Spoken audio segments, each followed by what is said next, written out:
Hello YouTube, MES Religion here, and I'm back again in the video. So, as you can see here, rumour, Manchester United line up £115 million double transfer deal for Ronaldo and Sergio Ramos. So here they are, let's get straight into it. Manchester United are reportedly ready to offer £115 million to sign Cristiano Ronaldo and Sergio Ramos this summer. Both Ronaldo and Ramos apparently handed in transfer requests at the weekend following Real Madrid's defeat to rivals Atletico Madrid. The Independent reported that the news had put United on alert to the deal, and now Fachijas says that the Red Devils are preparing a double bid. It is claimed United will offer around £115 million to bring Ronaldo and Ramos to Old Trafford, with incoming manager Jose Mourinho keen. The double deal would be incredible and could be part of a series of new big-name signings arriving this summer. So Ronaldo and Sergio Ramos. Sergio Ramos obviously bolstered our defence by a lot, especially Ramos and Smalling's partnership would be amazing.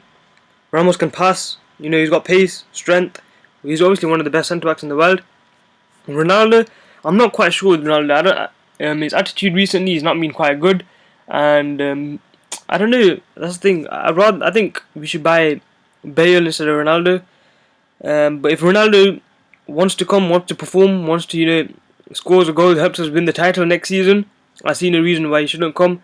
But if he performs really badly, and says like comments such as if all the other teammates were better than were as my level, all of these, that's not really good. But I wish Ronaldo performs for us if he does come. This is obviously a rumour. I'm not saying it's confirmed news or anything, but it's my job just to let you guys update on transfer news, and this is pretty much one of the biggest transfer news at the moment. So anyways, please like, subscribe, and I'll see you guys later.